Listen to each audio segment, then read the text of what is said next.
Welcome to the Finding Danny Lightfoot podcast, where we explore the mystery of Joe Torres, who played Danny Lightfoot on Nickelodeon's Hey Dude. I'm your host, Luke Pickard, joined with my longtime friend, John Kimble. Join us as we explore clues, conduct interviews, and celebrate the legacy that was Hey Dude. Yippee-ki-yay, let's go! Welcome to episode 4 of Finding Danny Lightfoot, the podcast. Today is July the 20th, 2024. My name is Luke Pickard, and I am here with my lifelong friend, John Kimble. And John, do you want to tell everybody what this podcast is about?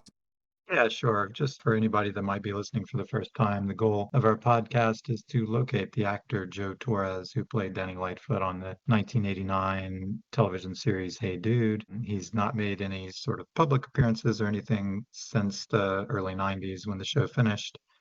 And there's only a lot of rumors online about where he is and what he's doing. So the goal is to find out where he is now, what he's been up to. Our goal is not to dox Joe Torres or to reveal publicly anything about his life that he wouldn't want us to reveal. So if we ever do end up speaking to him and he tells us he doesn't want his location or his job or what he's been doing for the past 30 years to be known, we would respect that and we would not report that on the podcast. But our hope is that that's not the case and he would want to tell his fans everything's been going well and what he's up to. Yep, his fans and his colleagues from the show. So this episode is a special episode to us because not only is it the first interview that we've done, but it's the first interview that we've done with a person directly associated with Hey Dude. And that person is Mr. Michael Koegel, who was the casting director of Hey Dude and responsible for casting both the role of Buddy and Danny Lightfoot, along with many other stars of Nickelodeon shows at the time. Anything you want to add before we start, John? Well, I was just surprised to learn as we looked into him prior to the interview, preparing for the interview, his resume, all the Nickelodeon stuff, Salute Your Shorts, Are You Afraid of the Dark, Clarissa Explains It All, The Adventures of Pete and Pete, all that. He was involved in casting for all these different Nickelodeon shows. So it's kind of a fascinating background and got to see behind the scenes from a lot of our favorite childhood shows. Yeah, that must have been really cool. So our understanding is that there were two casting directors for Hey Dude, one of which was Rich Ross, who stayed in New York and did all the local casting there, and the other was Mr. Michael Koegel, who was the one who was sent on site to do a lot of the remote casting. Yeah, Rich Ross had cast pilot of Hey Dude, and then they needed to add some new characters, replace some people, and Michael Koegel, as he'll describe, was sent off to find them. So we have Mr. Koegel here. Thank you for joining us, Michael. John, do you want to take the first question? Sure. So I think the first one is just kind of a general question about how you approach the casting for Hey Dude. And I actually found in this book, Slimed, an oral history of Nickelodeon's golden age. You talked a little bit about this and your attempt to find like an American Indian actor to portray this role. And I think just talking about what your initial assignment was in casting for Hey Dude generally, and then looking for this character specifically. Sure. Did you say that I was quoted in this book called Slimed? I've never heard of this. Seriously? I don't remember this at all. I don't know if they've culled together things from other interviews or whatnot, but yeah, you talk about being on an airplane and going to every school in the local Tucson area looking for an actor to portray this part. That's it's a little longer than that, but that's the basic. I don't. It's funny. I haven't found this book. A little bit of background was that Hey Dude was the very first show I worked on when I started working at Nickelodeon. I started working there in December of '88, and this is all like 35 years ago. So this is like to the best of my memory. So just for what that's worth. But I remember one of the very first things I did, and maybe the first day I was there, was my boss, Rich Ross, sat me down in front of a monitor and shoved a beta tape of the pilot of Hey Dude in front of me and said, watch this and tell me what you think. My initial reaction was, it's not very slick, but it was a cool premise. And there were a couple actors that were not really right. So some of the actors from the pilot didn't make the series. The actors that we ended up replacing were the characters of Lucy and Buddy. And I don't believe that the character of Danny was even in the pilot. And again, this is best guess. My memory is that it was a really white TV show, and that the executives, the producers, didn't want it to be a really white TV show. One of the notes they got back from the network was they needed to add some diversity into the cast. And that was a big thing for Nickelodeon in general. I mean, there was always an attempt to try to do African American shows or have African American cast members, or just be sort of honest to what was going on. And even the casting of regular kids, where we did everything we could not to be like Disney, because there's that Disney kid that ultimately ends up being like Justin Timberlake and Britney Spears. I mean, they're crazy talented, but Nickelodeon wanted kids to be like real kids, and so we didn't really necessarily look for actors. So then I got sent out to Tucson to look for somebody to play Danny. And it was two different trips. We did one for Josh. We did this big giant casting call, like 100 and something boys showed up at like 12 years old. And I remembered playing Simon Says games. And then we got to a small group of people and we worked with those kids and we had them reading scripts. It was a really big undertaking. And there were ads in the newspapers because this is before the internet. So getting the word out was literally an ad in the local paper. With Joe, I remember very specifically feeling like such a fish out of water, getting a rental car, driving to these junior high schools, and I'd made appointments in advance with the principals. I'd be carrying my tripod over my shoulder and my camera in my left hand, and walk into the school, and then I would meet a handful of Native American kids, and it was really tough going. They just weren't raised in an environment where they were actors. It was very, very difficult. And I couldn't tell you how many schools I went to, maybe 5 or 6 in the area. I don't even know if they were all Native American reservations, these schools. I don't think that they were. I don't remember any kind of sort of demarcation in the area, but they were in an area in Tucson that was a new environment for me, because I sort of learned something that I didn't really understand before going there, which was when you get into the part of the country that is sort of, when you're close to the Mexican border and you're talking about Native Americans, the border is really arbitrary demarcation between these countries in terms of way before the United States was formed. Aren't Mexican Americans Native Americans as well? I mean, isn't the country of Mexico Native Americans? So it was like, when you would talk to these kids, sometimes they would have an Hispanic last name, sometimes they wouldn't. It sort of changed my opinion about what a Native American is, because you have these stereotypical concepts in your head, I guess. Is a Mexican American kid who lives in Tucson, Arizona, is he a Native American? So yeah, if the borders don't exist, then who are we to say if the native indigenous people fell on the north or the south side of that border, right? It really wouldn't matter. Exactly. So, because it was really hard to find somebody who identified as Native American, who I thought was an appropriate cast member. In my head, at least, I sort of made that deal. It's anybody from this area whose family is born and is indigenous. So anyway, I found Joe. I cannot tell you what school I found him in. And he was the only kid that I spoke to in my experience there that I felt I could have a conversation with. He was a little bit more mature than his age. He was very quiet, but he was interested and intelligent and honestly not a great actor. And he'd never done anything before in his life. This was his first thing. I mean, it's such a random thing to get an announcement from your principal over the loudspeaker that they're going to be casting the show for Nickelodeon, and you walk into it and you get this part.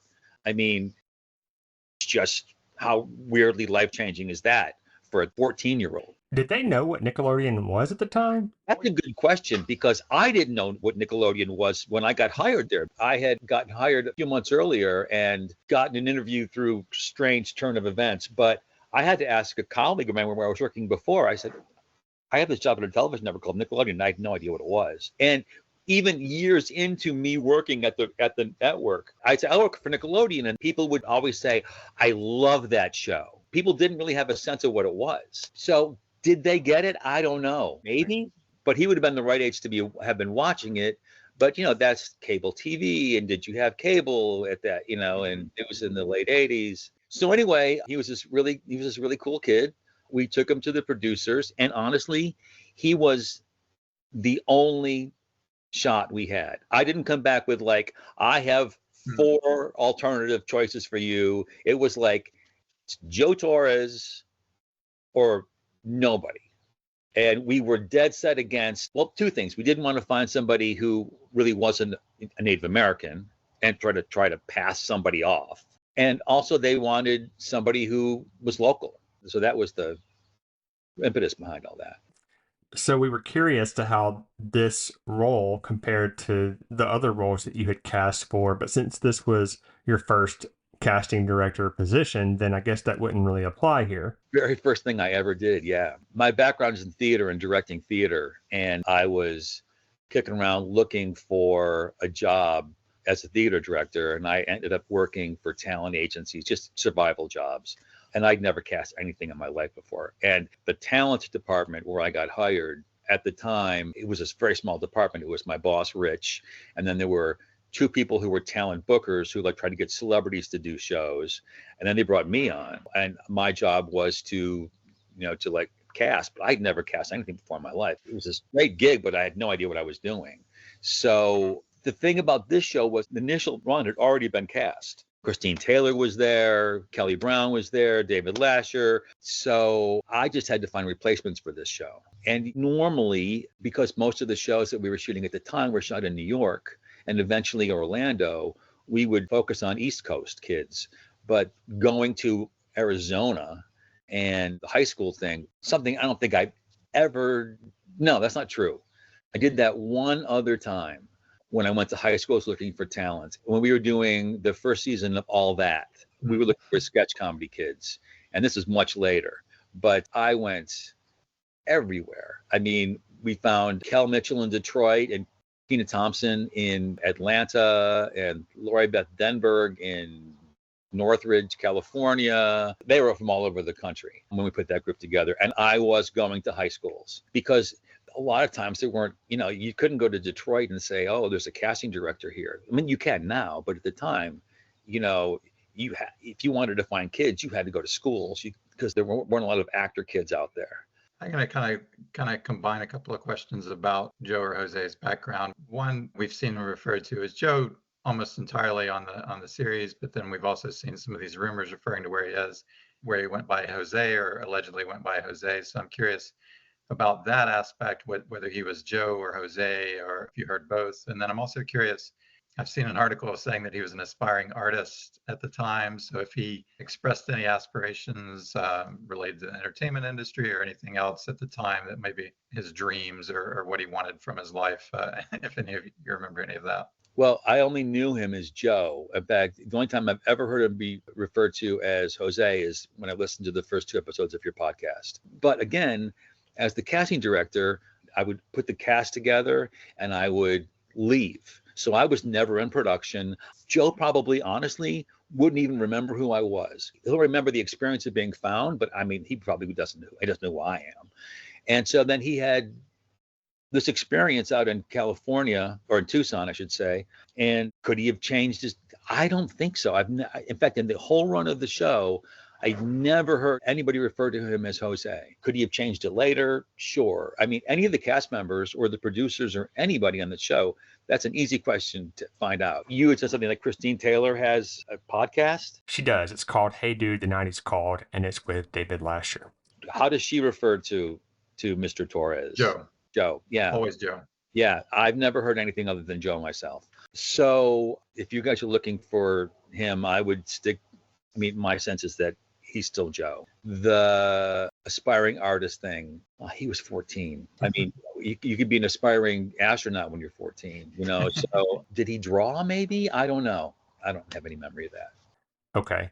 So did he actually have a formal audition process that you were there for, or was it just based on what your impression was, and if you said he was good enough, he was good enough. This is how this probably would have worked. And again, I don't remember.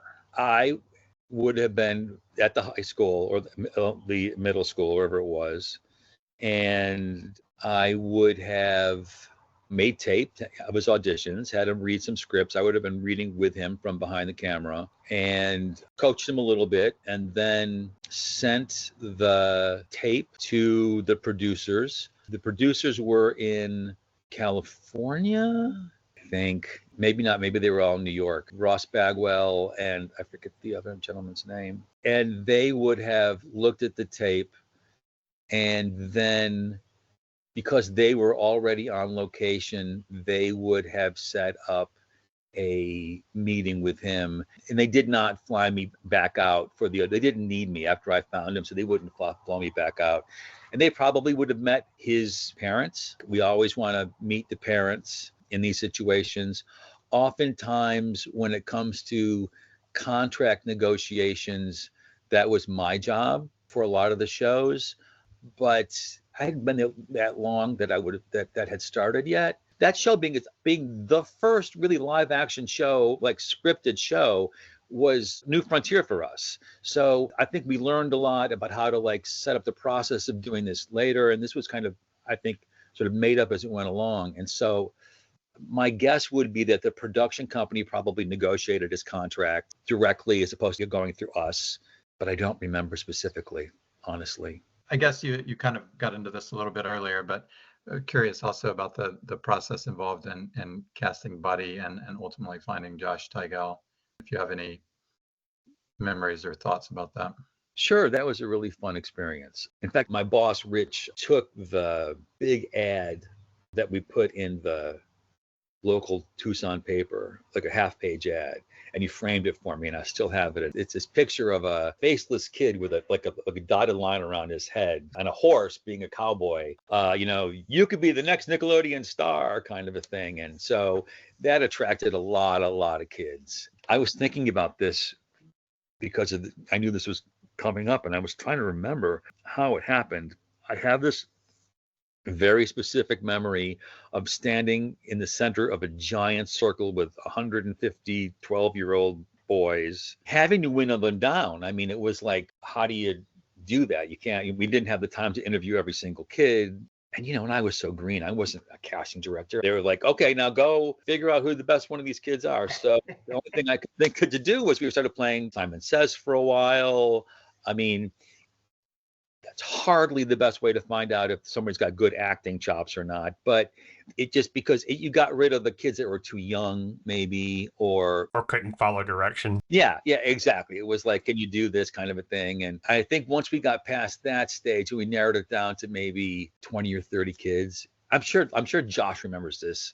Josh has got to be in his 40s now, though, so maybe he doesn't anymore. I don't know. It was an exhausting day, man. I remember then going to these kids specifically and talking to them.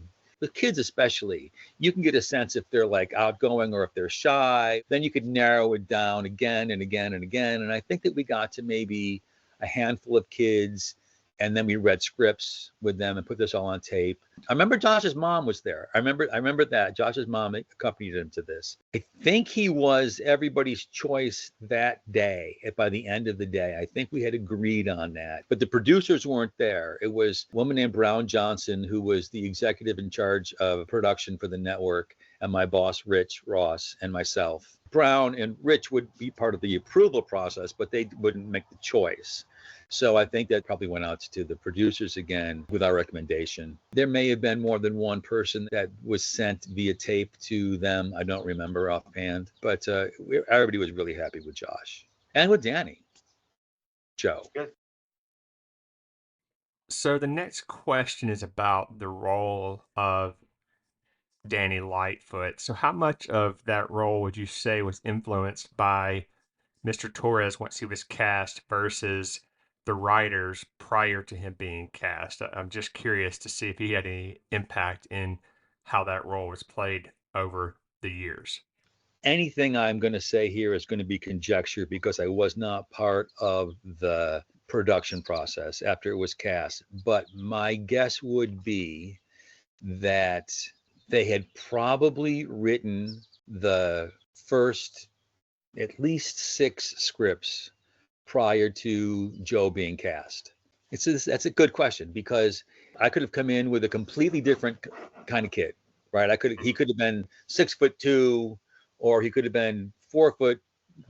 You don't really know what you're going to get, right? Like, for instance, when you're writing the roles for the girls, like, Christine and Kelly, even before it's cast, you have a sense. Pretty tough, blonde girl, like, and the spoiled rich girl. It's like you can write that and you find the right person for it. So I would imagine, to a certain extent, the opposite was true, in that they didn't really know who they were going to be getting. And once they had the pilot, they knew who they were writing for, with the exception of a couple of kids. I don't know how much Joe was written into the first half dozen episodes, but I would imagine that as time went on and they knew Joe, then they would write for his strengths. Any writer would do that. They're like, okay, this is the kid that we've got. What do we know about him? How does he behave? What does he look comfortable doing? Can he ride a horse? Is he a daredevil? Will he dunk himself into a horse trough 35 times? Whatever it is. So I would imagine that over time, they definitely wrote for him. I just don't know how they started. Okay, that's interesting. John, do you have our next question? Gonna combine a few things, but one of these early newspaper articles about the making of the show, there's a mention of a guy named Bob Morningsky, who was brought on as a consultant on the Hopi culture, and he ended up playing a part in one of the early episodes as well. And so, building off of that, I'm curious if you remember this person, Bob Morningsky, or if you had any involvement going forward with the show as they were casting some of the small parts in the show. I don't have any idea who Bob Morningsky is. I don't even think I've heard the name before. That rings no bell at all to me. But when David Lasher left the show, I had to find his replacements, Jonathan Galkin and Jeffrey Coy. I brought both of them into the show from New York. Both really, really sweet kids. I remember Jonathan especially being really, really solicitous and nice and thrilled he got the job and really wanted to continue working in more television. It was a big break for him. And he'd always stop by the office when he was in New York to say hello. These kind of gigs for kids, they were kind of few and far between. They were non-union shows. They didn't pay a lot. You have to look at that show and you have to think, oh, this is a little hokey, but at the same time, you enjoy it. And that was kind of Nickelodeon's brand. I think that was part of what was sort of charming about the network. We could make those kind of decisions, and we would make those kind of decisions about who to cast, and it wasn't make or break. I had an agent friend of mine who represented one of the kids on the Mickey Mouse Club, and he would call me and talk to me about the contracts that these kids had to sign, and they were these giant ironclad contracts that controlled every aspect of your life. And the pressure of having to find these kids, I mean, look what they found. I mean, they found this incredible group of kids, Justin Timberlake and Britney Spears and Christina Aguilera, I think. I mean, it was insane who they found. And we didn't have that kind of pressure. We wanted real kids. We wanted it to not be so slick, because we wanted real kids to be able to really identify with what they were seeing. So we had a lot more leeway in who we were casting. I mean, if Hey Dude had been a Disney production, I would have been all over the country looking for somebody to play Danny Lightfoot, because there probably was somewhere a kid with acting chops and blah, blah, blah, blah, blah, but we didn't care about that stuff. We really cared about being authentic. If it may have hurt the professionalism of the show, I don't think it mattered as much as it feeling real. Did they interact any with other cast members? Like, when you were doing this hiring process, did he meet anybody, David Lasher, Christine Taylor, or was it all completely blind to them until they did the first episode? I think that Danny just showed up one day. To tell you the truth, I didn't meet any of the cast members on set. I mean, I got to know Christine and Kelly to a much lesser extent. I don't even think I ever met David Lasher, because they were already done and they were gone, and my job was just to bring in the replacements. See, it's weird being a casting director in that I'm one of the very few people who probably worked on virtually every single live action show that Nickelodeon did between 88 and when I left in 95, 96. I worked on everything. But I was the first guy in and the first guy out. So the minute production started, I was gone.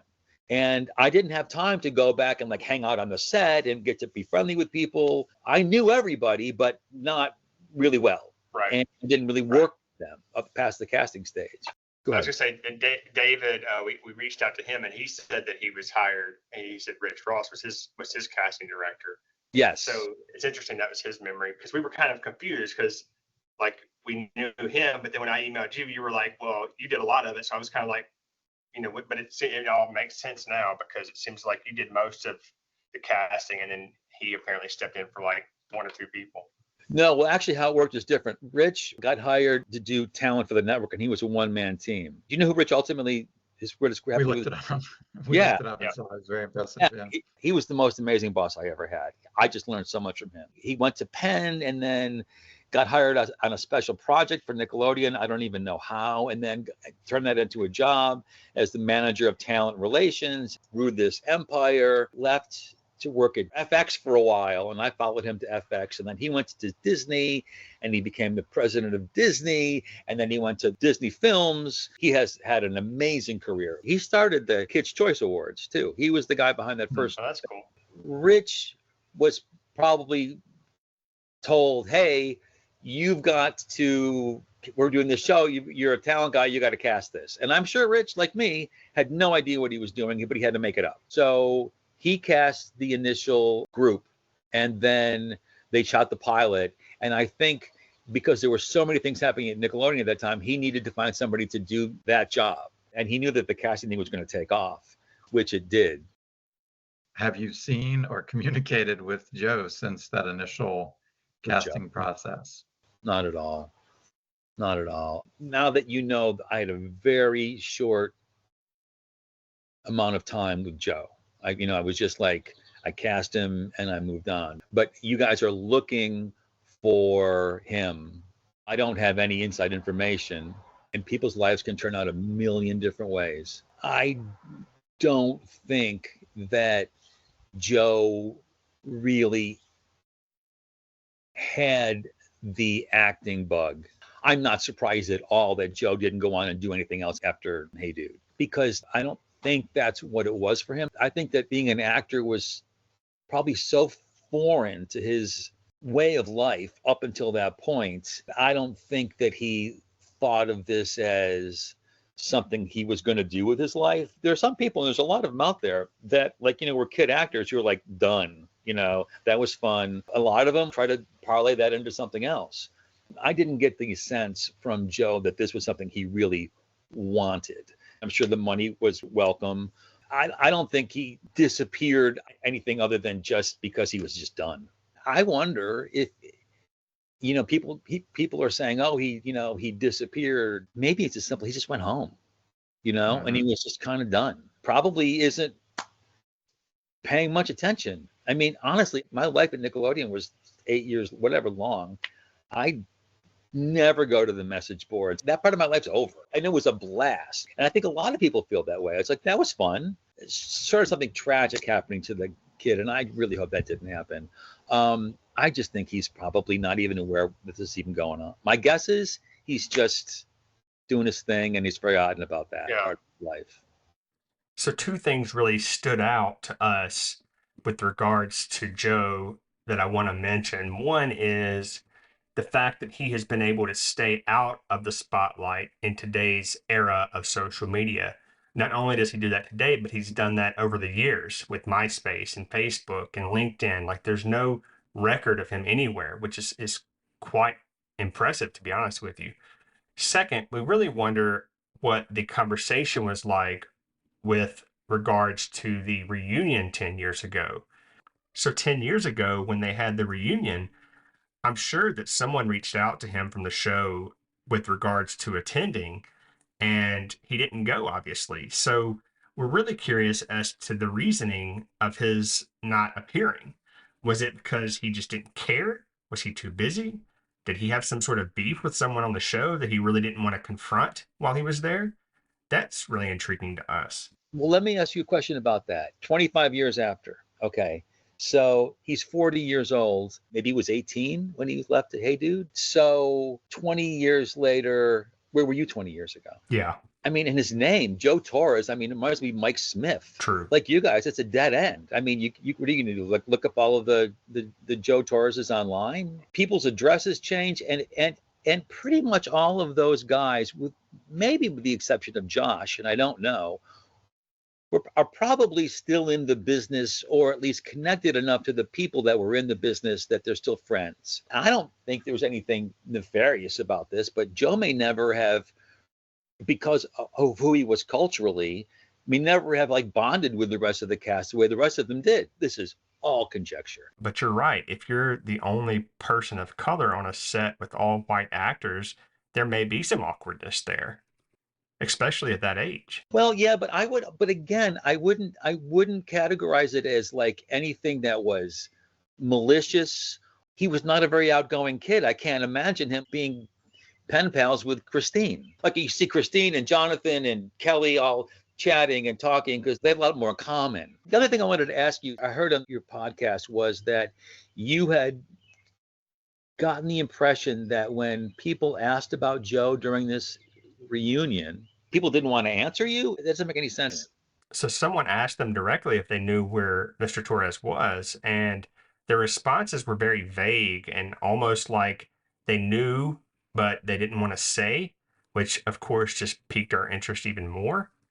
But I can't recall the exact responses, and maybe we're just reading into it too much, but it certainly just added to the mystery. So to borrow a quote from one of my close friends, is it possible that no one from the cast had communicated with Mr. Torres at that point for 25 years?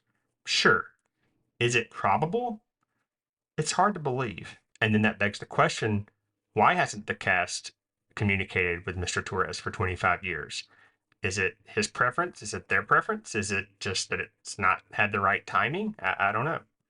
I think, you got this reunion happened and someone got tasked with getting the whole cast together. They couldn't find Joe after sort of an initial sort of search. And then the next hurdle is internet search, like, really doing some sleuthing. Yeah. And I don't think anybody probably really sleuthed. I just think we don't know where he is. That would be my guess. Certainly a possibility. So IMDb has him listed as an unaccredited actor in a show called The Human Tornado in 1976. I don't know if that's true or not. That's probably just a mistake. How old would he be in 76? He would have been 2 years old. If I cast him in 88, what was he, 14? Yeah, that does not sound correct to me. Doesn't make any sense to me. I don't imagine him being a 2-year-old martial arts fighter. That would be impressive. I know we're running out of time. So, John, anything else you want to ask before we go? I wanted to give you the opportunity to talk about what you're doing these days, and if there's anything you want to plug or discuss in the last couple of minutes. That's nice of you. My life's completely changed. I left the business in 2008. I was working for PBS for a while. I moved up to the Catskills. I've kind of semi-retired. I own a burger joint in a resort town. It's called Mama's Boy Burgers. And that's what I've been doing. Married and living the life in the country. Very different life for me. What city is Mama's Boy Burgers in? It's city is a real stretch. Tannersville, New York. It's up by Hunter Mountain. If people know Hunter Mountain is a ski area. So it's up in the middle of the Catskills. So if you're in the Catskills and you need a place to eat, Mama's Boy Burgers is a good place to go, is what you're saying. Yes, and if they want to talk about Joe Torres, ask for Michael Koegel. I'll be there, or I may be there. Who knows? I wish you guys luck with this. I'm very curious. I hope you find him. I mean, can you not reach out to any of the cast members? Have you gotten dead ends from them? Have you tried? That's a good question. So up to now, our approach has been to interview people like you to give our podcast more merit and to help others understand that we're not just some sort of crazy fans trying to dox Mr. Torres. We actually have pure motives here, and it's because we were really big fans of the show, and we just want to know that he's doing okay and let him tell his story if he wants to, because a lot of people want to know, and they're really interested in solving this mystery once and for all. I just want to tell you, I have not seen or talked to Christine in many, many, many years. And her life has taken these wild changes. She's married to Ben Stiller, and And she was the best thing in those Brady Bunch movies. I was thrilled. She's perfect. She's also the sweetest human being in the world. And if you reached out to her, she would talk to you in a heartbeat. Obviously, she's got her own podcast about this stuff. That's the person I would go to, honestly, if you really want to know any information at all. I'm sure she'd be more than happy to do this. That'd be amazing if she was able to help us. So thank you, Michael, for being here and sharing with us your time and your experiences. This is all invaluable stuff. We really appreciate you being here. Good. I'm glad I could help.